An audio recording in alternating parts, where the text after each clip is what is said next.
সকাল সকাল কি রান্না করছো মা? মাছের মাথা হচ্ছে? মাছের মাথা, কাতলা মাছের দুটো মাথা বড় বড় আছে দেখে ভাবলাম মুড়ি ঘন্ট করি। বাহ, মুড়ি ঘন্ট করবে আজকে? বেশ, সেটাকে নুন হলুদ দিয়ে ভাজছো নাকি? নুন হলুদ দিয়েছি, দিয়ে ভাজছি। ঠিক আছে, চলো তাহলে রেসিপিটা শেয়ার করো, মাথাটা ভেজে নাও, তারপর আবার দেখাবো বন্ধুদেরকে। মাছের মাথাগুলো দেখো এখানে মা কড়া করে ভেজে নিয়েছে। এবার মাথাগুলোকে একে একে তুলে নিল। আমি গোবিন্দভোগ চাল 1 কাপ জলে ভিজিয়ে রেখেছিলাম 10 মিনিট। এবার এটাকে ছাঁকনিতে ছেঁকে রেখেছি।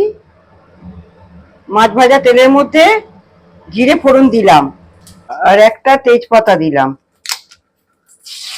ওর মধ্যে আলুগুলোকে ছেড়ে দিলাম। আলুগুলোকে দেখো একটু ছোট ছোট করে কেটে নেওয়া হয়েছে। আমাদের আলু পোস্ত আলু যেমন করে কাটা হয় সেরকম ভাবে ছোট ছোট করে কেটে নেওয়া হয়েছে। আলু ছাড়া কিন্তু মুড়ি ঘন্ট ভালো লাগে না। আলুটাকে লাল লাল করে ভেজে নেবো। আলুটা লাল লাল করে ভাজা হয়ে গেছে। এবার প্রথমে দেয়া হলো 1 চামচ মতন, 1 চামচ একটু কম রসুন বাটা দেয়া হলো, 1 চামচের একটু কম আদা বাটা, আর দেবো 1 চামচ মতন পেঁয়াজ বাটা। অনেকে এখানে পেঁয়াজ কুচি ব্যবহার করে, তবে মা কিন্তু এটা পেঁয়াজ বাটা দিয়েই করে। এটা খেতে কিন্তু বেশি ভালো হয়। তোমরা করে দেখো।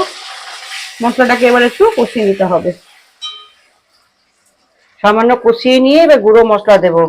এই জিরে গুঁড়ো, ধনে গুঁড়ো, হলুদ গুঁড়ো, এবার দিলাম কাশ্মীরি লঙ্কা গুঁড়ো। এবার নেড়ে নেবো একটু। এবার ওর মধ্যে আমি যে চালটাকে ভিজিয়ে রেখেছিলাম, ছাঁকনির মধ্যে ছেঁকে রেখেছি, ছাঁকনির মধ্যে ছেড়ে রাখলে ঝরঝরে হয়। এবার চালটাকে দিয়ে দিলাম। এবার আবার খানিকটা ভেজে নেবো।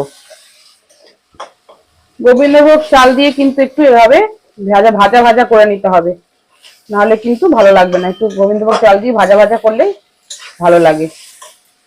দেখো, দেখছো এভাবে নেড়ে নেড়ে কিন্তু মা মশলার সাথে চালটাকে ভেজে নিচ্ছে।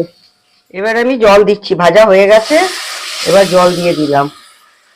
যেহেতু আমার 1 কাপ চাল আছে, সেই জন্য আমি 2 কাপ জল দেবো। বেশি জল দিলে একটু খুব মানে গলা গলা ভাব হয়ে যাবে।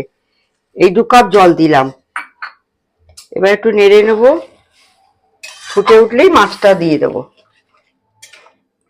এবার দিয়ে দেওয়া হলো স্বাদ অনুসারে নুন, আর সামান্য কিন্তু মিষ্টি দেবে। এটা একটু মিষ্টি দিলে খেতে ভালো লাগে। যে যেমন খাও সেই অনুযায়ী মিষ্টি দেবে। এবার ভেজে রাখা মাথাগুলো দিয়ে দিতে হবে।